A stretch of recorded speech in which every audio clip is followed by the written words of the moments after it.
Parti. Donc, merci à tout le monde. Dernière table ronde, dialogue avec les acteurs du terrain, en présence de Thierry Desmarais de Sirius Solar Industries, Pierre Chalumeau, Solaire Pro, Loïc Kaliujoglou, on vous a déjà vu ce matin, je crois, c'est ça, hein, chargé de mission pour Atlanson, et régional de l'étape, Yorick Pichot-Lacoste, vous êtes directeur des travaux CHU Bordeaux, c'est ça ? Absolument. Et Vincent Espinas, alors je termine par vous parce qu'on va commencer avec vous. Vincent, vous êtes chef de projet efficacité énergétique actée. Une cinquantaine de personnes travaillent dans votre structure. Et on l'a vu déjà avec Awamari, vous êtes auprès des collectivités, très présent pour essayer de promouvoir le solaire thermique. Vos actions. Tout à fait. Merci. Effectivement, Acté relais des collectivités territoriales, surtout connu pour ses financements de prestations d'efficacité énergétique, principalement de l'ingénierie avec de l'audit de bâtiments, du schéma directeur, vraiment la connaissance et la prise de connaissance des bâtiments par les collectivités territoriales. Aussi un accompagnement humain et de terrain via des postes qui sont financés par Acté, qui sont les économes de flux, homologue des conseillers en énergie de l'ADEME qui sont là depuis plusieurs dizaines d'années.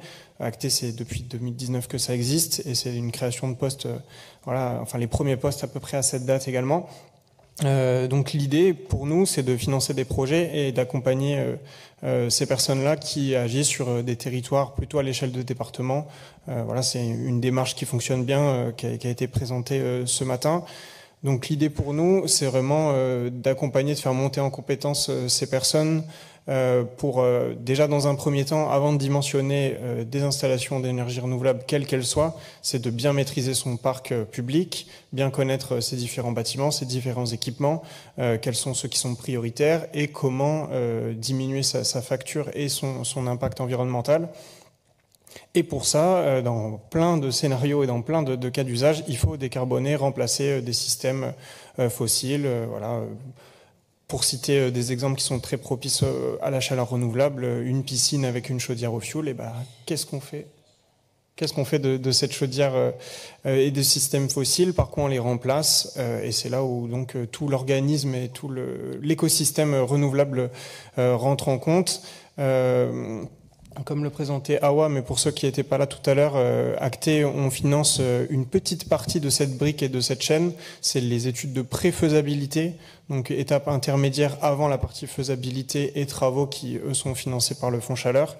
Donc les phases diagnostiques des bâtiments et les études multi-ENR qui sont réalisées sur certains territoires directement par les accompagnateurs CCR ou alors par des prestataires. Et c'est dans ce cadre-là où on va les financer Acté. Vous avez une enveloppe annuelle ? Elle est noyée parmi l'enveloppe assez large des fonds Acté qui vont vers l'ingénierie. Donc je ne saurais pas vous dire un chiffre précis. C'est ventilé en fonction des... en fonction des territoires et en fonction des besoins. Mais l'idée aussi, c'est vraiment de amener cette réflexion, et on le disait ce matin, ce réflexe solaire thermique dans les têtes des décideurs et des collectivités. Énergie renouvelable qui est souvent et malheureusement trop souvent oubliée lors des prises de décision et lors de la réalisation d'études. Donc voilà, le cahier des charges, c'était aussi le moyen de montrer le champ des possibles et de bien flécher la chaleur, la production de CS et de chaleur avec le solaire thermique. Donc voilà, l'idée aussi pour nous, c'est d'aller chercher des preuves par l'exemple et de faire communiquer les collectivités entre elles. Il n'y a rien de mieux qu'un élu qui fait de la pub pour du solaire thermique pour créer une dynamique locale. Ce sont des prescripteurs, en fait, entre elles. Exactement. Et aussi, malheureusement, des fois, du coup, quand il y a un mauvais projet et un mauvais retour d'expérience, ça se sait très vite et très bien. Donc l'idée, c'est toujours de casser ces dynamiques et de ramener des exemples pertinents et de comprendre pourquoi ces projets ont échoué. Et c'est ce qui a été cité tout à l'heure. Le plus souvent, c'est les questions de suivi, les questions de maintenance et d'entretien qui sont oubliées, pas du tout pris en compte à la conception. Voilà, l'idée, c'est nous de continuer d'apporter des compétences et des connaissances, et puis de s'appuyer et de faire écho avec les autres réseaux, notamment celui des CCR, et de faire vraiment dialoguer et monter en compétences mutuellement le réseau des CCR et le réseau économe de flux CEP, carte au sens large. Et justement, les contre-référencements, vous avez à y faire face toujours ? Comment vous désamorcez les choses? Oui, malheureusement. C'est pas évident. Alors il y a plein de cas possibles. Ça va de l'installation qui n'a jamais été branchée et qui fonctionne sur le système d'appoint depuis toujours. Et c'est ce qu'on disait ce matin. Là, c'est au moment où on regarde la facture qu'on se rend compte qu'il y a un problème. Et ça peut être des années plus tard. Ça peut être aussi des oublis et la question de la passation d'un mandat à l'autre avec le fonctionnement d'un exploitant qui peut partir, qui change, ou alors des fonctionnements en interne sur lesquels il y a un vrai besoin de suivi et de maintenance. Mais j'ai envie de dire, c'est du classique, ça fonctionne pour toutes les énergies, qu'elles soient renouvelables ou pas. Donc c'est juste des automatismes et des bons réflexes à implémenter et à bien rappeler systématiquement. Et ENR Choix, ça change quoi dans votre travail? Ça va complètement dans le sens de la démarche. Comme le disait Awa tout à l'heure, donc on a rédigé un cahier des charges un peu en parallèle et puis en bonne intelligence avec l'ADEME. Et puis Claire est partie, mais je la remercie encore pour sa relecture et son travail sur notre document. La démarche, elle est de toute façon celle d'Acté au sens large, qui est absolument pas nouvelle, mais qui est bonne à rappeler. Réduire les besoins, dimensionner au plus juste, et puis quand on le peut, mettre en avant les ENR les plus pertinentes et faire du cas par cas. Donc voilà, on va complètement dans cette démarche. Via le financement de ces audits et puis surtout dans l'accompagnement au quotidien des différents acteurs de cartes au sens large. D'accord. À vous d'évangéliser donc les collectivités pour le solaire thermique. C'est un peu ce que vous faites. C'est votre mission un peu d'aller porter la bonne parole du solaire thermique. Alors de la rénovation énergétique, la chaleur renouvelable, de la rénovation énergétique et de la réduction et la montée, on va dire, en compétences sur le sujet de la transition au sens large des collectivités, mais ça passe évidemment par la bonne compréhension des différentes ENR. Et il y a un lien assez fort aussi à faire sur la partie solaire thermique avec d'autres corps de métier, d'autres acteurs qui sont dans CART. Je pense au domaine médico-social avec tout ce qui va être, vous en parlez tout à l'heure, mais les bâtiments de soins qui sont des fois des bâtiments communaux, je pense, des EHPAD, des bâtiments d'accueil qui fonctionnent toute l'année, sur lesquels il y a des forts besoins de chauffage et sur lesquels c'est particulièrement pertinent. Il y a toute la question du sportif avec, je le disais, les piscines, mais les gymnases, les bâtiments d'accueil au sens large. Donc il y a un enjeu assez fort encore à faire connaître cette technologie aux collectivités. Parfait. Merci beaucoup, Vincent Espignas. On vous libère. Je crois que vous avez un train très vite. Vous pouvez partir quand vous voulez. S'il y a des questions en instantané, j'ai encore une trentaine de minutes quand même. Voilà. Il sera dans la salle s'il y a des questions. Ou s'il y a même une question tout de suite, peut-être, à la limite. Pourquoi pas? Non? Écoutez, il sera dans la salle pendant une vingtaine de minutes. Merci beaucoup, Vincent. On parlait de maintenance, d'exploitation. On va enchaîner avec vous, avant de passer la parole à Thierry Desmarais. On va avec vous, Pierre Chalumeau de Solaire Pro. Ah oui, mais bien sûr, je vous le laisse. Allez-y, je vous en prie. Le micro. Voilà. Ça marche. Oui, bonjour. Alors, en fait, en introduction, c'est vrai que je suis une entreprise artisanale sur le Languedoc, et plus principalement dans l'Hérault. En fait, je pense que dans chaque région, je travaille beaucoup avec d'autres artisans qui sont Calisol. Et en fait, je pense qu'il y a, dans d'autres régions, il y a les mêmes entreprises, mais souvent qui passent sous le radar. Je pense qu'ils sont vraiment motivés sur le solaire. Et donc, c'est vrai que travailler dans le solaire, ça demande ce que j'explique un petit peu, là, des rigueurs d'exécution, mais plus que d'habitude, puisqu'en fait, vous travaillez en chaufferie. Vous travaillez aussi sur la toiture, avec ce qu'on peut appeler aussi tout ce qui est sécurité. Et vous travaillez surtout, ce qu'on a parlé ce matin, sur deux énergies. Et vous devez absolument favoriser l'énergie renouvelable. Ne pas laisser travailler que l'énergie fossile. Et d'où souvent les contre-exemples, parce que finalement, on a toujours de l'eau chaude en collectif, mais finalement, vous n'avez plus l'eau chaude solaire qui produit. Voilà. Et ensuite, c'est vrai, alors l'expertise est nécessaire, pour ça, il faut absolument se former. Et la pérennité, alors on en a un petit peu parlé ce matin, c'est de la pérennité, une installation solaire, soit même en saisie, moi j'en ai vu sur une trentaine d'années, bien sûr, il y a des petites choses qui sont à changer, mais en collectif, si elle ne s'arrête pas, vous pouvez commencer à parler donc du kilowattheure solaire. Alors tout à l'heure, on avait quelques idées, peut-être 12 centimes, mais dans 20 ans, si vous êtes à 12 centimes du kilowattheure, c'est peut-être intéressant d'investir aujourd'hui. Alors ensuite, c'est vrai, je suis intervenu sur beaucoup d'installations, j'en ai réalisé. Tout ça pour dire qu'en fait, mon challenge qui est aussi le cas des autres installateurs, c'est en fait de remettre en état, mais à peu de frais finalement. Puisque c'est vrai, on n'a pas parlé aussi, il y a beaucoup d'escrocs dans ce secteur. Par exemple, je pourrais le dire d'ailleurs, au niveau du fluide, c'est vrai, souvent on fait l'analogie avec la voiture qu'il faut vidanger tous les 3-4 jours. En solaire, est-ce qu'on le fait? Non, parce qu'en fait, il faut vérifier avec le réfractomètre l'antigel, vérifier le pH, et à ce moment-là, si c'est en plus très visqueux, vous le changez. Mais finalement, ça peut durer 10 ans, 15 ans, même plus. Voilà, donc ça, c'est des exemples. Donc, c'est une obligation d'avoir vraiment une expertise sur ce sujet. Et ensuite, je vais passer... c'est toujours le même sujet, pourquoi choisir la chaleur solaire? Et rappeler quand même les points forts de la chaleur solaire. Alors, c'est vrai... sur le podium, on a le chauffe-eau solaire. Il y a des dizaines de milliers d'installations qui sont faites en France. Vous avez, c'est vrai, le système solaire combiné, chauffage et eau chaude. Piscine collective, c'est vrai que j'en ai fait quelques-unes. C'est très intéressant, surtout avec des capteurs non vitrés. Vraiment, c'est à 100% solaire. Et vous avez, on l'a vu tout à l'heure avec Narbosol, où vous avez des appoints sur les réseaux de chaleur. Alors, j'ai un petit coup de cœur, c'est vrai, on parle beaucoup du système sous pression, mais quand c'est possible, vous avez le système autovidangeable. Alors, vous en avez peut-être entendu parler tout à l'heure, il y en a parlé. J'ai un petit coup de cœur quand c'est possible, parce que finalement, on n'a plus de problème de pression, puisqu'à l'arrêt, vous avez tout le fluide qui redescend, vous n'avez plus de vase d'expansion, et c'est un système où il y a très peu de maintenance. Donc ça, c'est très intéressant. Il faut savoir qu'en Allemagne, je crois près de 25% des installations sont en autovidangeable. Voilà. Alors ici, vous avez quelques fournisseurs qui le font. Donc voilà. Ça, c'est très intéressant. Alors les petits points forts, un point fort important à rappeler, si on veut faire de la chaleur, il vaut mieux utiliser quand même le capteur solaire thermique, qui lui est quand même 3 fois plus puissant qu'un capteur photovoltaïque, qui peut représenter au moins 600 kWh par an et par mètre carré. Alors, ça donne peut-être pas une idée, mais en fait, il faut savoir que quand vous vous douchez, ça représente peut-être à peu près 1 kWh. Voilà, ça donne une petite idée. Et ensuite aussi, ne pas oublier au niveau de la surface, bien sûr. Ça prend moins de place. Donc, je prêcherai plutôt pour une mixité, en fait, le thermique et le photovoltaïque. Voilà. Alors ensuite, ne pas oublier, quand on vend en fait un système solaire, en fait, vous vendez toujours une batterie, finalement, quelque part, puisque vous avez toujours un ballon, contrairement au PV. Et là, ce stockage solaire est facile à faire. Ça, on sait très bien le répliquer. Ils sont dans des ballons en acier. Et c'est vrai que, par exemple, quand vous avez 500 litres à 70 degrés, ça vous permet d'avoir 700 litres à 50 degrés.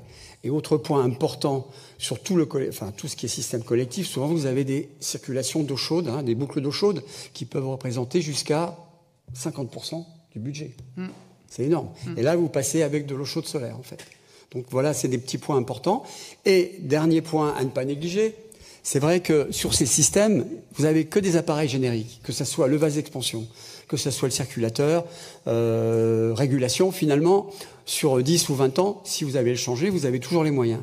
Et si vous pensez à la climatisation, vous voyez bien que parfois on vous dit non, c'est plus possible, monsieur, puisqu'en fait le fluide, on ne peut plus le recycler. Donc il va falloir tout changer. Ensuite, c'est vrai que sur les circuits qui se fassent 4 mètres carrés ou 100 mètres carrés, finalement, vous n'avez que quelques dizaines ou quelques centaines de watts pour la circulation. Finalement, c'est très peu énergivore. Et pour finir, sur le recyclage, vous avez les capteurs solaires qui sont donc en acier, cuivre, aluminium. Alors, je voudrais faire un petit point sur ce qu'on appelle le paradoxe du solaire. Alors, en fait, on pourrait dire, oui, plus on met de capteurs solaires, plus c'est intéressant pour faire l'autonomie. Eh bien non. Non, je l'avais déjà fait peut-être. Mais maintenant, parce qu'en fait, si vous avez, par exemple, un ballon de 1000 litres avec 30 mètres carrés de capteurs solaires, dès 10 heures du matin, vous avez le ballon qui est à 80 degrés. Donc, les derniers mètres carrés sont vraiment très chers. Donc, finalement, ça ne vaut pas le coup. Donc, il est bien important d'avoir un prédimensionnement. Ça va permettre, par exemple, d'avoir en idée, pour ceux qui sont ici justement, un système solaire collectif, il doit tourner tout le temps en fait. Il ne s'arrête pas. Donc il n'a plus ce problème de surchauffe, si c'est correctement dimensionné. Il est légèrement sous-dimensionné parce qu'en fait on doit être entre 40 et 60% d'autonomie de couverture. Donc de ce côté-là, on peut être tranquille, mais vraiment le prédimensionnement est important par le BE, ou la personne qui connaît le Solo 2018. Alors, bien sûr, on ne gère bien aujourd'hui que ce que l'on mesure, tout simplement pour dire, c'est vrai qu'on arrive à des périodes où, justement, aujourd'hui, il est très facile donc d'avoir un suivi à distance. Il faut absolument avoir des mesures en temps réel. Alors, c'est vrai qu'aujourd'hui, on en a parlé ce matin, les offres de suivi, vous avez encore une fois Resol, vous avez Texol, vous avez le télésuivi Ines.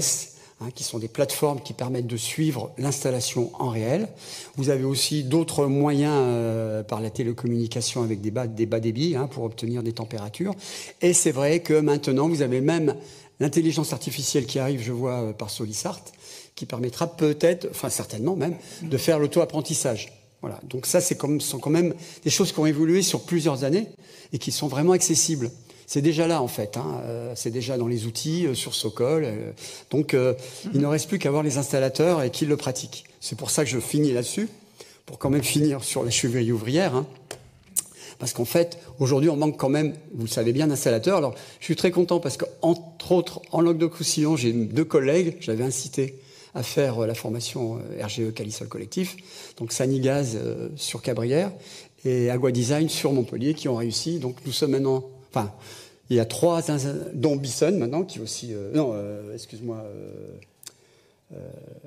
Bisson, qui aussi est RGE Calisol Collectif. Donc, en Languedoc, vous avez quand même 3 personnes, 3 entreprises qui sont qualifiées. Il y en a 23 en France. Oui, vous voyez, donc ça fait un bon pourcentage. 23. Oui, voilà, ça fait un bon pourcentage. Donc, que ce soit le bureau d'études, pour finir, le bureau d'études ou les installateurs, il est important d'avoir cette formation, en fait. Pour vraiment, justement, en parler. Et moins on en parle, moins on en parle. Donc, il faut absolument, localement, pouvoir compter sur des personnes formées. Merci, on a apprécié votre dynamisme, Pierre Chevalier. On peut vous applaudir. Merci beaucoup. Thierry Desmarais, je vous laisse la parole. Alors là, Zapata n'a pas besoin, mais je vais remonter, vous en faites pas. Alors, Thierry Desmarais, vous êtes un industriel, Sirius Solar à Montpellier. Alors, j'ai juste on parle du solaire thermique. Le solaire thermique n'est toujours pas reconnu comme une industrie verte. Je vais commencer comme ça. Est-ce que ça prouve un petit peu le désintérêt de l'écosystème politique vis-à-vis de cette technologie ? Alors, voilà. J'ai lancé le sujet. Oui, carrément, 2 pieds dans le plat. Mais effectivement, et une question et une réalité aujourd'hui qui résume bien une situation ubuesque. Il y a donc à la suite du Covid, il y a eu l'Europe qui a voté un texte en disant on peut aider, parce qu'en principe en Europe on n'aide pas et on ne subventionne pas les industries. Sauf que là, à l'issue du Covid, effectivement, il a fallu relancer un peu l'industrie et ils ont sorti un texte qui permet aux États membres de soutenir les investissements industriels, mais ciblés sur tout ce qui est énergie renouvelable. Et donc en France, ça s'est traduit par une loi industrie verte qui consiste à ce que si un projet d'usine de photovoltaïque, d'éolien, de batterie, de pompe à chaleur se construit en France, il peut bénéficier effectivement d'un soutien de l'État par le biais d'un crédit d'impôt assez significatif. Le solaire thermique n'est pas dedans. Donc, ça donne le ton. Ça donne le ton. Ouais. Alors ça donne le ton. Dans un premier temps, on s'est dit encore une erreur d'interprétation. Quand le texte est arrivé en France, il y avait marqué solaire. Ils ont traduit ça en photovoltaïque, puisque aujourd'hui le solaire en France, ça veut dire photovoltaïque. Donc on est monté un peu au créneau gentiment auprès du ministère à travers un airplan pour expliquer qu'il y avait une erreur d'interprétation. Eh bien non, on nous a répondu que non, c'est pas du tout une erreur d'interprétation. Le solaire thermique n'est pas une industrie verte, ou en tout cas ne rentre pas dans le cadre de cette loi. Alors là, les bras nous sont tombés et on nous a orientés vers, en disant oui, mais tournez-vous vers l'ADEME. Oui, mais ce qui existe effectivement à l'ADEME dans ce genre de mesures d'accompagnement n'a strictement rien à voir avec le crédit d'impôt. C'est pas du tout les mêmes ampleurs et pas du tout les mêmes effets de levier. Or, c'est pas qu'on cherche absolument tout le temps à avoir des subventions, etc. Après, il faut regarder les choses en face. Une industrie en France coûte beaucoup plus cher qu'une industrie dans l'Europe de l'Est ou en Chine, ou en Chine, voilà, par exemple. Et sachant que quand on fait rentrer des capteurs et des grands capteurs, par exemple, pour les installations industrielles dont on a beaucoup parlé au cours de cette journée, quand on fait venir ça de Chine, on paye royalement 2,6% de droits de douane. Après, le frein, c'est que le coût du transport. Donc, on a quand même un souci là-dessus. Et au-delà de effectivement, de ce symbole, c'est vraiment une décision qui résume un peu tout le problème. C'est vrai qu'on a du mal aujourd'hui à être optimiste sur le devenir du solaire thermique en France. On n'a que des signaux négatifs. Nous, depuis 1 an et demi, chez Sirius, on est plutôt en phase de décroissance, de décroissance et de licenciement, carrément, et non pas de développement de projets industriels. On en avait un d'ailleurs de projet industriel. Bon, oui, on en avait parlé, vous avez construit une usine, où en est-elle ? Il est remis dans le tiroir, et puis on verra dans quelques années si les choses évoluent. Mais non, on a abandonné notre projet de nouvelle usine où on comptait effectivement aller sur la fabrication de grands capteurs pour les projets industriels. Il y a des belles ambitions. Ça fait 2 ans maintenant peut-être qu'on parle de ces objectifs à 10 TWh en 2035. Ça n'en prend pas du tout le chemin. L'an dernier, on a eu les mêmes discussions, les mêmes présentations, on est tous les mêmes et on s'auto-satisfait. Il ne se passe rien. Voilà. Au contraire, on a des signaux négatifs.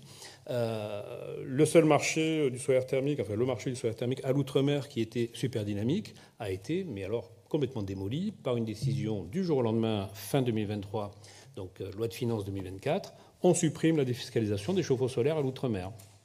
C'était 90% du marché qui s'appuyait sur ce soutien. D'où le fait que, évidemment, comme nous sommes très, très orientés outre-mer, ça nous a mis un coup sur la tête.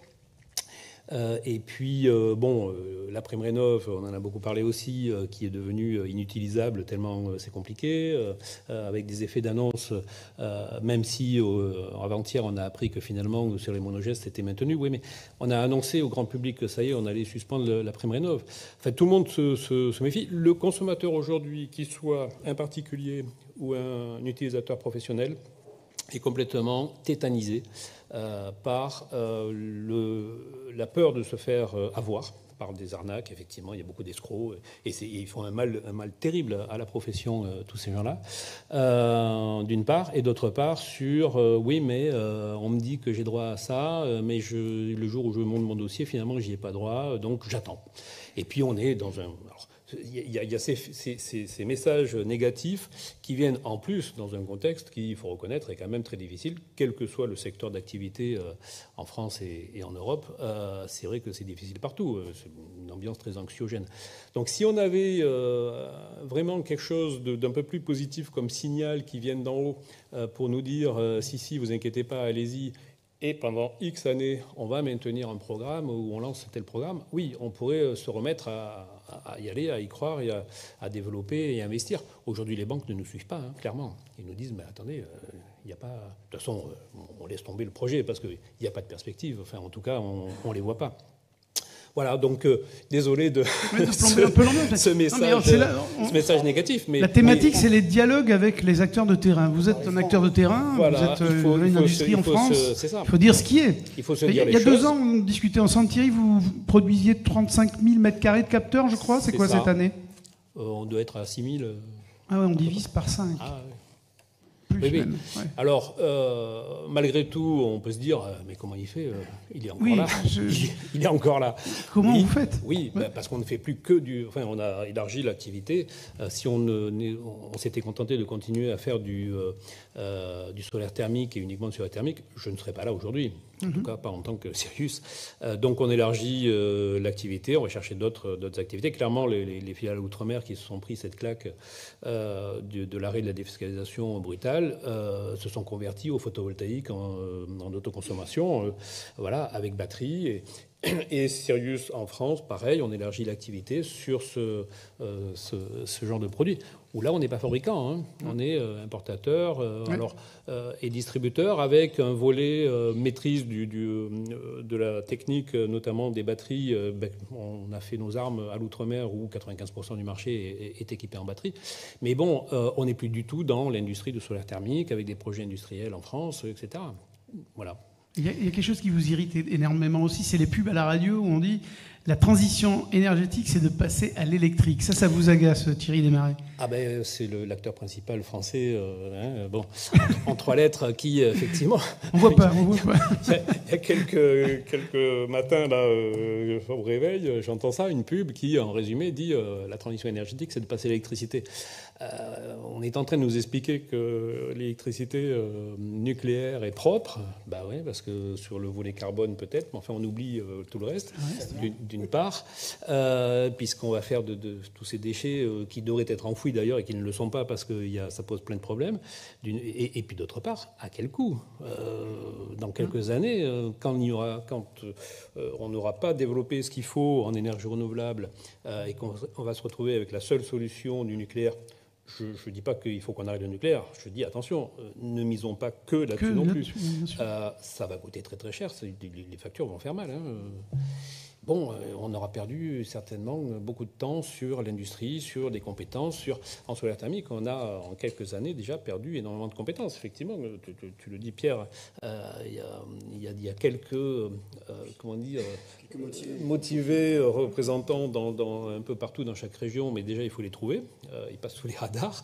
Et puis il y en a de moins en moins. Et c'est difficile. Après, on se retrouve avec des contre-références, avec des escrocs qui s'engouffrent dans des brèches. Non, c'est dommage qu'on soit dans cette anti-dynamique, c'est-à-dire l'inverse de la dynamique, parce qu'on va perdre beaucoup dans les années qui viennent. Vous voyez aucun motif d'espoir ? Allez, donnez-nous. Je suis toujours là. Donnez-nous, forcément. Non, il faut... l'espoir, c'est que, c'est malheureux à dire, mais avec tout ce qui se passe dans le monde, on peut imaginer que les énergies fossiles vont forcément recommencer à grimper. Ouais. Aujourd'hui, le gaz et le fioul ne sont pas chers, et y compris le gaz propane, qui est notre premier concurrent, soit dit en passant. Ça va augmenter, ça devrait augmenter. Combien de temps ça va prendre, je ne sais pas. Et qu'on arrive à un moment donné où ça devient naturel de s'équiper en solaire thermique pour des usages d'eau chaude, de chaleur, d'industrie. Les besoins sont énormes. On n'a pas arrêté de citer des chiffres. Le potentiel, ou en tout cas le besoin est bien là. Aujourd'hui, quel que soit le client, l'environnement, le CO2, etc., passe au 2e, 3e et 4e rang. Aujourd'hui, je fais mon calcul, temps de retour égale temps, j'ai un compte d'exploitation à équilibrer. On ne peut pas leur en vouloir. Voilà, on est confronté à ça. Et voilà. Ok. Écoutez, merci pour ce témoignage, Thierry. Puis on vous souhaite de continuer. On n'a pas de doute. On vous reverra l'année prochaine. Oui. Il n'y a pas de doute. On connaît votre passion pour ce métier. Ouais. En attendant, voilà, il faut qu'on arrive à trouver des activités complémentaires qui nous aident à tenir le temps que les choses se fassent, se reconstruisent, se lancent. Bon, enfin moi-même. Quand le coût de la décarbonation sera moindre que le coût du changement climatique, ça viendra aussi. C'est ça. On commence à avoir des signaux là aussi. Moi, je vois sur le littoral, il y a des maires qui préemptent des quartiers entiers pour les raser parce que la mer est en train de gagner sur ces terrains. Oui. Donc, et le maire se demande avec quel argent je vais préempter ça pour détruire mon lotissement qui aujourd'hui est caduc. C'est fini, il n'a plus rien d'être. Donc là aussi, je pense que la décarbonation va peser de plus en plus. Oui. Voilà. Et je serai encore là puisque je suis tombé dedans en 88. J'étais encore petit, donc je ne sais faire que ça. Merci beaucoup Thierry, en tout cas on peut vous applaudir. Merci beaucoup. Alors Loïc, Vincent Espinas, merci beaucoup de votre présence. À très bientôt. Bon retour. Loïc Kaliou-Djoglou, chargé de mission solaire thermique Atlanson, vous êtes intervenu déjà ce matin. Et on va faire un focus sur les campings en Bretagne. Alors je suis désolé, on n'a pas de slide, mais vous allez nous expliquer un petit peu sur le terrain comment ça se passe avec les campings en Bretagne, avec la filière de l'HPA, comme on dit aujourd'hui. Vu que j'ai déjà parlé des hôtels ce matin, l'idée c'était plutôt pour moi de parler même globalement de la Bretagne, sur la dynamique bretonne qui est quand même une filière intéressante. Alors c'est ça l'intérêt aussi d'être sur deux régions, Pays de la Loire, Bretagne, c'est qu'on peut avoir une vision birégionale et aussi comparer les choses. Moi, j'avais préparé un mélange de signaux positifs et un peu plus négatifs, mais du coup, avec quelques signaux qui se souhaitent être positifs. Alors, quelques chiffres que j'aurais voulu illustrer, mais que je pourrais vous retransmettre si jamais vous voulez sous forme de graphique. On transmettra. Sur des projets qui sont considérés comme émergents. Donc, projets émergents, c'est des projets qui ont été étudiés soit en note d'opportunité, soit en étude de faisabilité. On a fait un mélange, on a fait une analyse.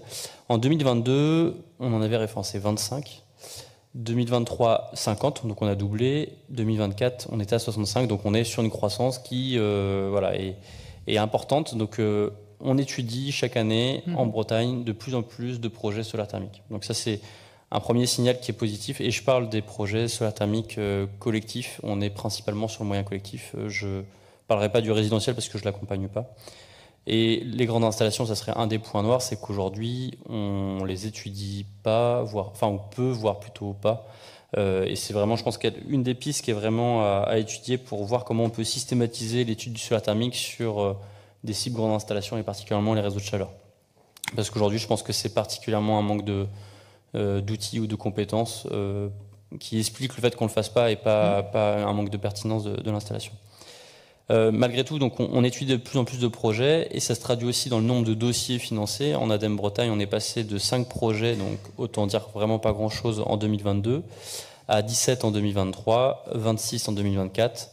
Nous sommes le 18 juin 2025 et nous sommes à 17, donc l'équivalent de 2023. On est sur une trajectoire qui nous amènerait à peu près à 30 dossiers, donc plus que l'année précédente. Donc chaque année depuis 2022, on a une croissance au niveau du nombre de demandes d'aide qui est de 20 à 40%, ce qui est intéressant malgré tout. Et ça se traduit en mètres carrés avec des installations moyennes qui sont de l'ordre de 45 mètres carrés à peu près, où on est passé sur les dernières années de 89 mètres carrés, 100 mètres carrés en 2022, vraiment pas grand-chose, 760 en 2023, 886 en 2024, et nous sommes déjà à 1000 mètres carrés en 2025. Donc voilà, on observe aussi une augmentation de la surface installée. J'ai bon espoir qu'on puisse atteindre 2000 mètres carrés d'aide à l'investissement pour l'ADEME Bretagne sur le solaire thermique. Mais ça reste à mettre en perspective. Si on voulait placer un objectif dans le cadre de la PPE3, il faudrait qu'en 2025, on soit déjà à 2500 mètres carrés et que chaque année, on fasse 30% supplémentaire. Donc on est difficilement sur un territoire qui est dynamique à l'atteinte des objectifs, mais malgré tout avec des tendances qui sont à la hausse. Voilà, après 1000 mètres carrés, c'est vraiment à mettre en perspective et je pense que c'était intéressant pour moi d'avoir ce chiffre de 6000 mètres carrés de production ou de vente pour 2025 et 35 000 sur les années précédentes. Voilà, on est encore à des marchés qui sont faibles en volume et qui mériteraient d'être un peu plus importants. Peut-être encore 2-3 messages. Moi, je pense qu'il y a vraiment un intérêt de souligner l'intérêt des CCRT, des contrats chaleur, du travail qui est réalisé, où ils sont quotidiennement du coup à essayer de mettre en avant la filière chaleur renouvelable et du coup le solaire thermique. Je pense que de plus en plus les projets solaire thermique sur du secondaire, en préchauffage de l'ECS, c'est des projets qui sont de plus en plus présentés et en tout cas sur les 2 régions sur lesquelles je suis, qui sont maîtrisés dans les prédimensionnements et dans les approches. On a aussi énormément de bureaux d'études qui sont qualifiés et compétents en région.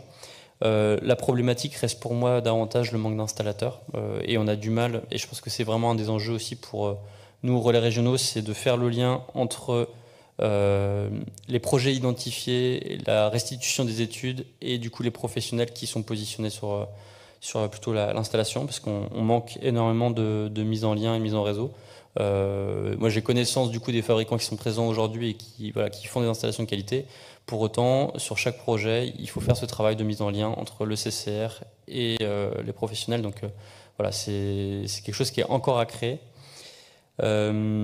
Et après, un des points positifs, c'est ce que je disais, c'est du coup la présence de CCR qui fournissent quand même un travail important, et puis des bureaux d'études. Voilà un peu pour les messages. Je pense que on n'en est pas au stade où le solaire thermique est une solution naturelle, comme tu l'évoquais juste avant. On est vraiment à chaque fois dans un combat où il faut argumenter pour pouvoir mettre en avant cette filière.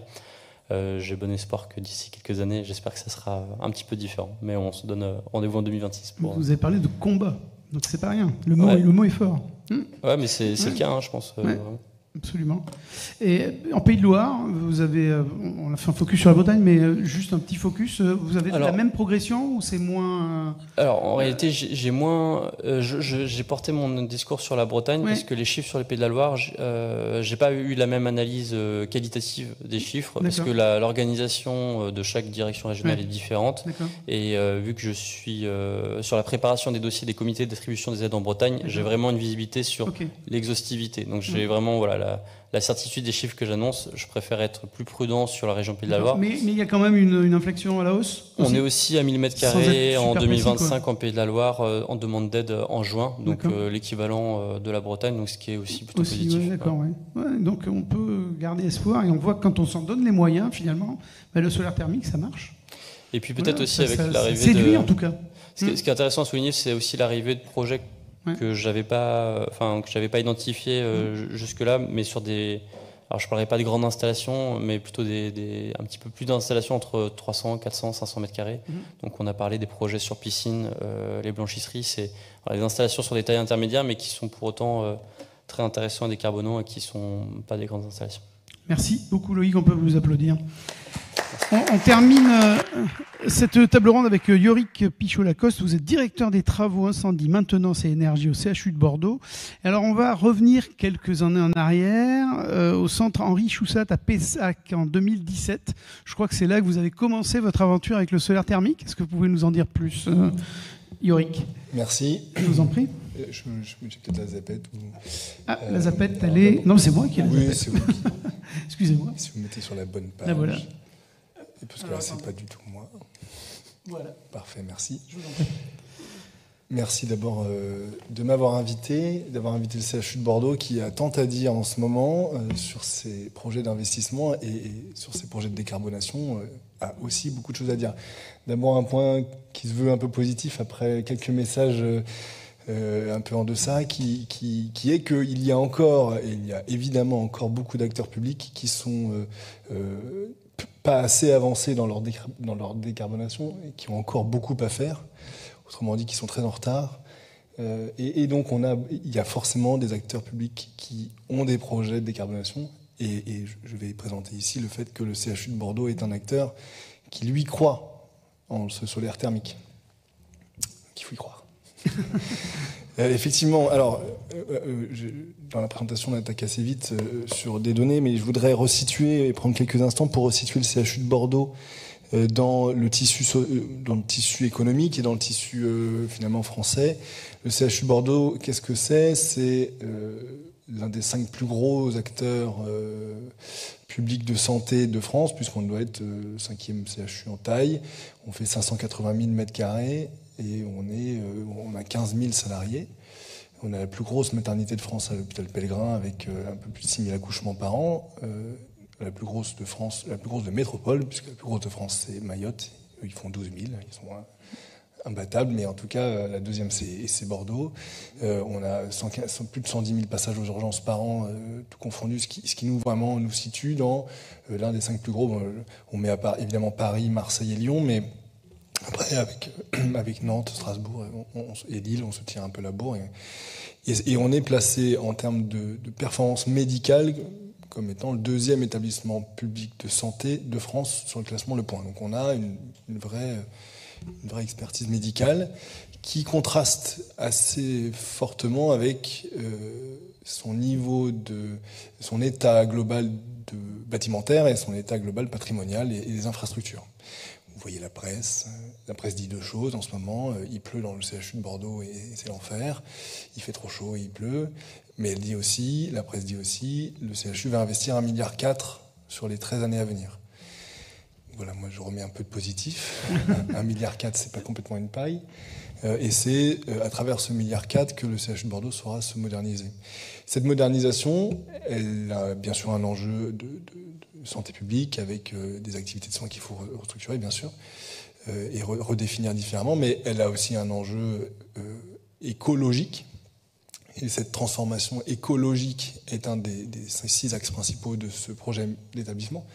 Et dans cette transition écologique, il y a une transition énergétique qui est très forte, qui est très marquée par l'ensemble de nos projets, et qui est là aussi un enjeu fort de décarbonation, notamment pour des raisons écologiques, bien sûr, mais aussi des raisons économiques, je pense que ça a été beaucoup dit aujourd'hui, et puis des raisons d'autonomisation un peu du site, puisque on a vu quand même la guerre en Ukraine nous faire très peur sur notre capacité à avoir du gaz, et aujourd'hui, il faut savoir que le CHU de Bordeaux, c'est... pour faire de la chaleur, c'est 100 000 MWh par an, dont seulement 40 000 de biomasse. Donc le complément, c'est 60 000 MWh de gaz pour faire du chaud et pour faire de l'ECS. En électricité, c'est plus de 70 000 MWh par an, 100% EDF, quoi, finalement. EDF, Voilà, les enjeux sont là. Il y a un potentiel, là. Alors, parfait, c'est exactement le mot que j'allais prononcer. Donc, on a évidemment un potentiel fort, qui est à la fois un potentiel positif, mais en même temps quelque chose qui est compliqué à prendre en compte pour le CHU, puisque c'est un potentiel qui nécessite des investissements, et que quand on a 1,4 milliard à mettre, l'énergie et les infrastructures techniques, il a fallu se battre pour y mettre 115 millions sur ce 1,4 milliard, ce qui est là aussi pas complètement rien, mais c'est pas suffisant. Ouais, mais c'est pas suffisant. 115 millions, on fait beaucoup de choses, mais on fait pas tout. Et notamment, on fait un peu de transition énergétique, mais pas complètement. On a 26 millions un contrat de performance énergétique qui embarque 26 millions d'investissements, ce qui est sans précédent en France au sein des hôpitaux. Mais on fait, à travers ce 1,4 milliard, finalement, peu de solaire. Et ça, on se le finance un petit peu comme on peut. Voilà, donc ça, c'était les mots introductifs. Donc dire quand même qu'on a fait des choses et que sur le solaire, on a signé la charte solaire de la ville de Bordeaux, enfin de la métropole plutôt d'ailleurs.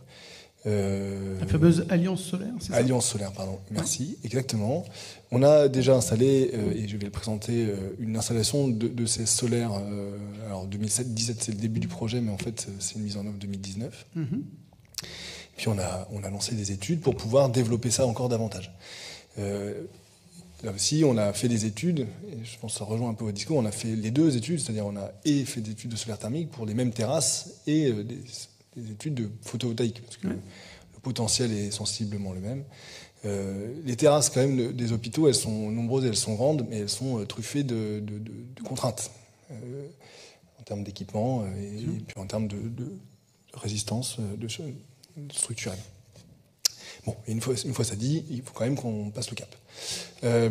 Donc on a déployé des solutions solaires, je l'ai dit, avec des luminaires extérieurs, c'est pas trop le sujet du jour, réalisé une étude de faisabilité solaire thermique sur l'ensemble de nos sites. 7 sites ont été sélectionnés pour faire cette étude. C'est Exol qui nous a accompagnés dans cette étude-là. Pardon. On a des projets de mise en place de panneaux photovoltaïques, désolé, sur quel bâtiment, mais là aussi pas complètement financé encore à ce stade, donc conseil régional, je lance un appel, si quelqu'un peut nous donner un peu d'argent. Et puis d'autres engagements avec donc le CPE, je le disais tout à l'heure, sur 8 ans, avec 26 millions d'investissements, raccordement au réseau de chaleur pour les sites extra-rocades, les sites de Pessac. On a Olévec et Xavier Nozan qui sont extra-rocades. Aujourd'hui, il n'y a pas d'offre de réseau de chaleur urbain extra-rocade, et on est intégré dans un projet avec la métropole pour justement développer sur un de nos sites une production biomasse sur lequel on se raccorderait, ce qui serait gagnant-gagnant. Une étude d'ITE sur le tripode, le fameux tripode, et puis un relamping LED de l'ensemble de nos sites. Bon. Ah oui, c'est moi qui la zapette. Donc, en 2021, parce que c'est la date de mise en service, on a développé notre premier projet de solaire thermique sur un bâtiment de soins. C'était le centre Henri Choussat, qui est sur le site de Xavier Nozan, un site qui est principalement orienté vers de la gériatrie. Donc le centre Henri Choussat, lui, accueille des unités de soins de longue durée et des unités de SSR, de services de soins et de réadaptation pour les personnes âgées. 180 lits, et donc on a implanté 60 mètres carrés de panneaux solaires, pardon. Avec une... Vous avez frôlé le lapsus. Oui, c'était très dangereux. Je sentais à gauche, ça rougissait. Attention, Thierry est là. Mais bon, j'ai quand même dit des choses oui. qui peuvent me permettre de dire des bêtises. Une production, donc vous le disiez, hein, il faut un peu de stockage. Donc on a 2500 litres de stockage, de CS. Alors là aussi, les contraintes hospitalières sont fortes. Hein. On a des contraintes liées à la légionnelle principalement. Et donc on a des réseaux primaires qui sont aujourd'hui en 105 degrés, ce qui est démentiel. On a plutôt vocation à les descendre à 85 degrés, mais on a du mal à descendre les primaires plus bas que 85 degrés, parce que avec les retours de boucle et puis les départs secondaires, on ne peut pas être en dessous de 60 degrés sur un secondaire. Donc, ça impose quelques contraintes pour les sujets de légionnelle, qui aiment beaucoup les températures inférieures à ces 60 degrés. Et donc une production, alors là, on rentre dans quelques chiffres, mais 408 kWh par mètre carré sur l'année, un gain énergétique annuel de à peu près 25 MWh par an, ce qui, sur ce que je disais tout à l'heure, c'est pas grand-chose, mais c'est un petit début de quelque chose. En tout cas, c'était une phase de test intéressante, et donc on couvre 51% du besoin en ECS de ce bâtiment-là. C'est quand même pas mal. Ce qui est bien, ce qui est très bien. Et qui a vocation à être développé davantage sur les autres bâtiments. Ça n'a pas bien marché, je vais dire les choses, ça n'a pas très bien marché tant qu'on n'avait pas d'exploitant, parce qu'il n'y avait pas de surveillance du réseau, parce que voilà, donc ça fonctionnait. Tout à l'heure on parlait au tour d'avant, on ne sait pas que ça dysfonctionne tant qu'on ne va pas voir que ça dysfonctionne.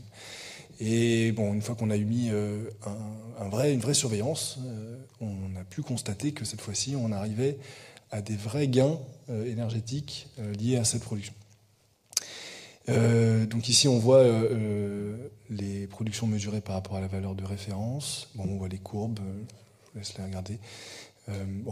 Il a fait particulièrement beau en ce début d'année à Bordeaux. Mais tout à fait. Vous avez par rapport aux valeurs de référence des progressions incroyables. C'est ce que je disais, c'est qu'on a notre CPE qui permet de contrôler davantage. D'accord. Donc on a l'exploitant, on a Dalkia. Les résultats sont là. Et on montre que ce début d'année est une année qui marche bien. Ouais, super. Bon, c'est lié aux conditions d'enseignement, mais c'est encourageant, évidemment. Donc ça, c'est ce qui a été fait sur le centre Joussa, d'ailleurs. Je salue ceux qui nous ont accompagnés sur le projet, parce que c'est un projet qui a été monté avec l'ADEME au départ. Et puis on veut aller plus loin, et donc on a fait une étude avec Texol sur l'ensemble des autres potentiels solaires thermiques sur l'ensemble de nos bâtiments. Ici, vous voyez à droite le plan de l'hôpital au Lévesque, avec 3 cibles retenues pour ce site-là, le site des cuisines, le site de la stérilisation et le site de la cardiologie. Vous voyez un peu pourquoi est-ce qu'on a pris ça. C'est parce que c'est des sites qui ont des temps de retour sur investissement qui sont faibles. Là aussi, par rapport au photovoltaïque, il n'y a pas trop photo en fait. On est sur des TRA beaucoup plus bas que sur le photovoltaïque, avec d'autres contraintes qui ne s'y ajoutent pas, donc c'est plutôt vertueux. Et sur le... Ah, je pensais qu'il y avait Pellegrin. Il était avant, je crois. Ah, j'ai été trop vite tout à l'heure. Ah, pardon, ouais. Merci. Et sur le site de Pellegrin, donc qui est un site encore plus grand, on a 4 cibles retenues sur le premier déploiement, qui serait le bâtiment pédiatrique, l'hôpital des enfants, qui est le rond en haut à droite, la maternité, l'actuel bâtiment Aliénor d'Aquitaine, le tripode, qui est quand même le bâtiment emblématique du CHU, et puis le centre François-Xavier Michelet, avec des perspectives de réalisation dès fin d'année. Ouais. Dès fin d'année. Alors, je modère un peu ces propos-là, je l'ai écrit, mais en fait, on s'est rendu compte quand même on se rend compte que pour pouvoir installer ce type d'équipement, il faut faire un peu de place sur les terrasses, et puis il faut être sûr que les terrasses, elles supportent ça. Oui, bien sûr. Et on met un peu la charrue avant les bœufs parfois, et on fait actuellement des diagnostics structures pour confirmer que ça peut passer, ou qu'il faut faire des renforts de structures sur les toitures et sur des centres de charge. En espérant qu'il ne faut pas aller jusqu'aux fondations quand même. Donc voilà, donc un potentiel fort, un début de déploiement qui est ciblé avec des dates et qui est préfinancé mais pas complètement. Appel à la région. Exactement. On est dans les murs. Ouais, je vous ai bien écouté tout à l'heure. Voilà, et puis donc du coup en conclusion, c'est un potentiel de un peu plus de 1000 mètres carrés, donc sur 6000 c'est pas mal. Et puis d'autres projets, voilà, j'en ai un peu parlé. Il y a un peu les choses dans l'ordre. Je vous remercie. Merci à vous. On peut vous applaudir, Yorick. Voilà, donc des acteurs, Thierry, voilà, ils font appel au solaire thermique. Bravo, très bien. Est-ce que vous avez des questions? Oui. Bonjour. Donc c'est par rapport au CHU. Alors, je suis Sixte Froissart, Héliopac. La part d'énergie sur la production d'eau chaude sanitaire pour un hôpital, c'est combien? Alors, la part d'énergie consommée pour produire l'eau chaude sanitaire sur un site comme... Moi, j'ai pas le chiffre entre je l'ai pas là. Entre... Je sais vous dire qu'on fait 100 000 mégawattheures par an de chaleur, mais on produit pas que pour de l'ECS, on produit pour... chauffage des locaux. Pour faire du chauffage, principalement. Donc ECS, je sais pas vous dire. Mais ça représente... Alors, On ne chauffe pas toute l'année, en revanche, on produit de l'ECS toute l'année, à peu près de la même manière. Donc, les courbes de consommation de CS sont plutôt flat sur toute l'année. Là où, pour le coup, le chauffage, évidemment. Mais je ne connais pas la valeur aujourd'hui, là, je ne saurais pas vous répondre, mais on doit être sur l'année. Je vous dis ça parce qu'il y a quelques années, j'avais été rencontrer un bureau d'études spécialisé dans les hôpitaux. Et il m'avait dit, Sixte, ça ne sert à rien de revenir me voir pour des hôpitaux, parce que les besoins d'eau chaude sanitaire sur ce type d'application, c'est même pas 15% des besoins énergétiques du bâtiment. Donc dans ma tête, je me dis, 15% d'un besoin colossal, ça reste 15% qu'on peut réduire. Mais il me disait, je mettrai mes billes ailleurs. Et donc ça me fait très plaisir de voir ici des gros projets qui se lancent en solaire thermique, parce que ça veut dire que d'autres voix ont été écoutées. Mais je voulais savoir si ces 15% étaient réels ou pas. Mais je ne sais pas vous le confirmer, mais c'est à peu près la valeur que j'allais vous dire. C'est moins d'un quart, mais c'est pas négligeable. C'est pas complètement négligeable. Non, c'est clair. On produit beaucoup de CS, certainement trop d'ailleurs, moi je pense. Aujourd'hui, on a de l'ECS partout. Tout à l'heure, on parlait d'enjeux de boucle. Tout à fait. Et le fait d'avoir du solaire thermique, ça peut permettre de réduire un peu ces énergies dépensées à faire tourner de l'eau chaude dans des réseaux qui ne les consomment pas derrière. Donc, mais alors 15%, je ne sais pas confirmer complètement, mais en tout cas, c'est pas négligeable au-delà. Et c'est bien pour ça que le CHU, mais pas que, je discute avec beaucoup de mes collègues des autres CHU de France, on est tous un peu dans cette dynamique-là. C'est vrai que le photovoltaïque a un peu trusté le devant de la scène, mais le solaire thermique, il est beaucoup abordé dans nos discussions, parce que pas négligeable en termes de conso, et parce que c'est une solution qui est quand même assez vertueuse. Okay. Et simple finalement, assez simple. Et puis 15%, c'est déjà pas mal. Mais et puis ça, avec 15%. Les progrès de l'efficacité énergétique aussi, on va faire tomber les factures de chauffage, et la part d'eau chaude va être d'autant plus importante aussi, j'imagine. Oui, c'est une possibilité. Après, il restera en effet sur ce type d'application les boucles de distribution qui restent assez énergivores. Mais c'est encore un autre sujet. Merci. Merci pour votre question. C'était très intéressant. Une autre question peut-être ? Oui, ici, si vous tournez votre tête vers la gauche. J'étais perdu. Merci beaucoup. Nicolas Picot de l'Agence régionale de l'énergie Auvergne-Rhône-Alpes. Effectivement, aussi une question à propos du CHU de Bordeaux. Vous avez parlé du fait que vous aviez encore des problèmes de capacité d'investissement, si j'ai bien compris. Vous avez bien compris. Et du coup, je voulais savoir si vous étiez soumis au marché public, et dans ce cas-là, si la piste des marchés globaux de performance avec paiement différé, tels qu'ils ont été évoqués ce matin, était une solution qui pouvait être pensée pour vous permettre de ne pas avoir à investir, mais à bénéficier de ce type de prestations. Oui. Merci. Merci pour la question. Oui, bien sûr, CHU, on est entité publique, donc on est soumis au code des marchés publics. Ça apporte son lot de sécurité, mais ça apporte son lot de contraintes, lui aussi. Comment dire, vous pouvez reprendre juste votre question, la deuxième ? Oui, c'est sur les marchés globaux de performance avec paiement différé qui ont été évoqués ce matin comme une... Ouais, j'étais pas là ce matin. Ah oui, alors du coup, j'ai manqué une... Par la FEDEN, oui, c'est ça. Voilà, du coup... Mais c'est un montage qui se peut, c'est un montage qui fonctionne. On a déjà engagé quelques opérations, alors pas sur ça, mais ce qu'on appelle l'intracting, notamment avec une centrale d'achat qui s'appelle Uniachat, qui nous a permis, avec un prestataire extérieur, d'acquérir, on l'a fait sur de la LED, voilà, typiquement, on a remplacé des centaines de mètres carrés, de milliers de mètres carrés d'éclairage, et on paye en différé sur la base, finalement, des économies engendrées par le remplacement des... Alors, sur la LED, c'est hyper facile, c'est une transformation de watts, donc on a tout de suite une économie instantanée. Et du coup, oui, on peut profiter de ces MGP avec paiement différé. Merci pour votre question. Et puis je confirme que pour ce qui est de la production d'eau chaude sur les établissements de santé, les 15% doit y en avoir au moins une bonne partie qui est consommée par le bouclage. Une autre question ? Oui. Bonjour. Valentin Dury, ADEME.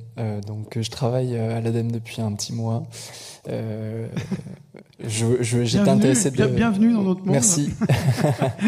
Voilà, donc excusez peut-être la candeur de ma question. En fait, j'étais intéressé de savoir, en fait, dans quelle mesure, dans votre projet, quels avaient été les facteurs qui avaient permis au solaire de prendre sa place dans les choix envisagés. Voilà, parce qu'aujourd'hui, on a certes la démarche ENR-Choix, mais elle contraint pas finalement le porteur de projet à choisir le solaire, même s'il est possible. J'étais intéressé de savoir donc, si vous aviez des idées de facteurs qui permettent d'améliorer la place du solaire. Bon, le premier sans trop de suspense, il est un peu économique quand même. On a des temps de retour qui sont beaucoup plus bas, je le disais tout à l'heure. On a dans le projet d'investissement, donc je disais 115 millions d'euros dédiés aux infrastructures techniques, et dans ce volet-là, on va remplacer nos sous-stations de chauffage. Et c'est le meilleur moment finalement pour intégrer tout ce qui doit être intégré dans un local pour pouvoir préchauffer l'ECS. On fait du préchauffage. Et voilà, en fait, c'est un peu l'alignement des planètes. C'est à la fois, on remplace nos sous-stations de chauffage, on a obtenu l'argent pour le faire, on l'a défendu, hein, mais on l'a, et on va pouvoir engager ça. Et du coup,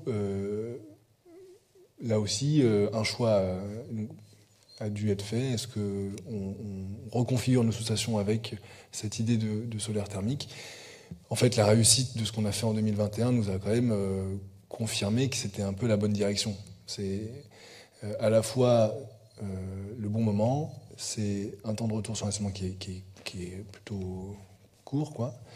Et puis ça fonctionne bien, ça apporte un vrai 50% de notre consommation énergétique sur un bâtiment qui consomme beaucoup d'eau, hein, en fait. Un bâtiment comme Choussa, il n'y a pas trop de technique puisque c'est de la gériatrie, donc c'est du résidentiel, donc et ça marche bien, en fait, ça marche bien, mais ça marchera aussi bien, voire mieux encore, dans des bâtiments où il y a beaucoup de technique, où l'eau chaude est beaucoup consommée. La stérilisation, c'est un bâtiment qui consomme beaucoup d'eau chaude.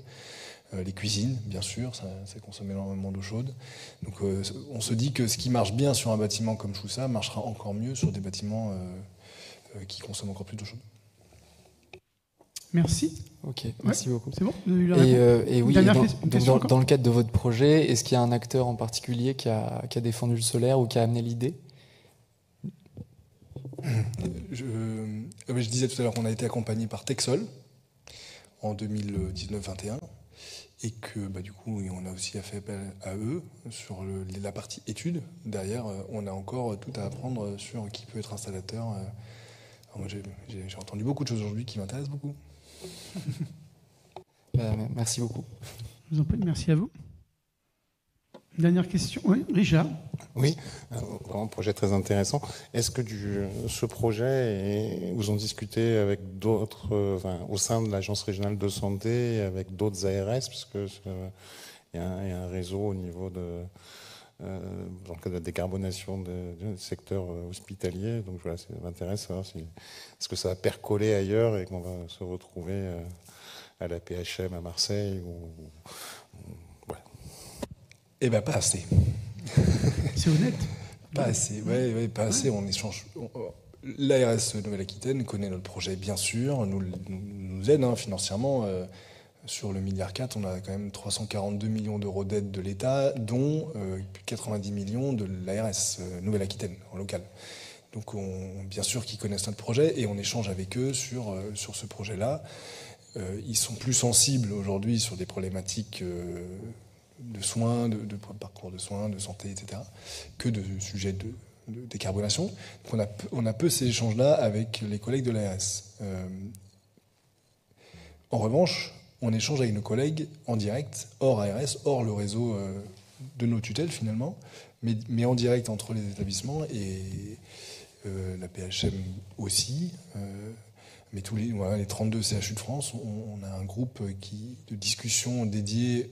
On a 2 groupes de discussion. Un groupe de discussion dédié au sujet d'architecture et de patrimoine avec un réseau, et un groupe dédié aux performances énergétiques. Donc là, pour le coup, c'est très ciblé sur ces sujets-là, et on aborde beaucoup ces sujets-là. Donc on n'est pas tous d'accord. Voilà, mais c'est quand même très humain dépendant finalement. Donc la question tout à l'heure sur nos choix et les facteurs de choix, elle est pertinente parce que d'un acteur à l'autre, d'un interlocuteur à l'autre, d'un directeur des travaux à l'autre finalement, parce qu'on a quand même ce pouvoir de choix, de décision et d'arbitrage, voire d'initiative finalement. On n'a pas la même vision des choses. Bon, après il y a aussi, on n'a pas le même ensoleillement. Forcément pas les mêmes conclusions, mais au-delà de ça, on n'a pas les mêmes appétences à ces projets. Pour répondre plus directement, non, on n'a pas beaucoup de liens avec l'ARS. Et ça, c'est, je pense, complètement à créer, en tout cas. Et on a par contre des liens directs avec nos collègues des autres, avec lesquels on partage. Merci. Dernière question ? Non ? Vas-y. C'est une question vers Enerplan d'ailleurs. Alors simplement, on parle beaucoup quand ça ne marche pas. Hein, c'est vrai en ce moment, c'est vrai que c'est pas terrible au niveau du développement solaire thermique. Mais ça serait bien de parler aussi quand ça marche bien, quand ça a bien marché.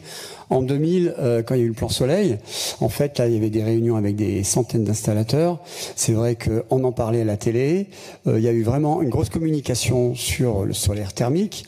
Et en fait, aujourd'hui, alors 25 ans plus tard, on pourrait peut-être pas passer par les mêmes choses, hein, mais c'est vrai qu'on parlait dernièrement, là, quand on discutait, peut-être à travers les réseaux sociaux, il y a peut-être de toute façon, il faut faire une communication sur l'eau chaude solaire, hein, thermique, mais il faut aussi s'identifier. Il faut que dans la population, il y ait des personnes qui en parlent et qui en ont, qui soient connues, des footballeurs par exemple, j'en sais rien. Mais je veux dire, il y a quelque chose à faire absolument en communication, et peut-être pas forcément de la manière dont on le faisait à l'époque, il y a 25 ans. Pas forcément par la télé, il y a peut-être d'autres moyens justement, peut-être moins chers, puisqu'il existe entre autres les réseaux sociaux. Mais je veux dire, il y a peut-être une réflexion à faire, combien cela pourrait coûter finalement, que ce soit au niveau de l'ADEME ou au niveau des professionnels. Dans le plan d'action, on a un axe communication avec un plan de communication. Oui. On n'aura pas les moyens de se payer ni une campagne télé ni une campagne radio, ça, c'est clair. On est plutôt parti sur une stratégie d'essaimage, et du coup l'essaimage sectoriel, santé médico-sociale, Hôpital Nord, ça fait depuis 2000, à cette époque-là, ils ont une installation solaire thermique qui fonctionne bien. Voilà, donc c'est en montrant un certain nombre d'exemples de CHU, mais pas seulement pour là-dessus. On aura la même chose sur les EHPAD, si on reste dans le médico-social. Oui, il faut communiquer sur ce qui fonctionne bien, avec des performances qui vont au-delà de ce qui était attendu, des économies qui sont au rendez-vous pour donner confiance et envie d'eux, et convaincre les directeurs techniques qui peuvent avoir des arrêtés je dirais, de vision de ce qui marchait pas à l'époque, parce qu'il n'y a pas eu que les choses qui ont bien marché, montrer qu'aujourd'hui, voilà, on sait faire, on sait s'engager sur la performance, si c'est bien conçu, installé et maintenu. Donc oui, ça fait partie des axes, et je pense qu'on pourra faire notre miel des beaux cas qui ont été montrés aujourd'hui pour pouvoir avoir des communications dédiées. Mais sans doute en version essaimage national et interrégional, régional. Je crois que ça fait une magnifique conclusion. Mbappé est un peu cher, je crois. Même s'il est fâché avec le Qatar et le gaz du Qatar, ça pourrait peut-être marcher, mais ça va être un peu cher. Merci à vous tous, merci à vous toutes. Et on se retrouve quoi, l'année prochaine pour la 13e édition des États généraux du solaire. Et Thierry, je compte sur toi. Ok, allez, super. Merci à tous, merci à tous. Merci.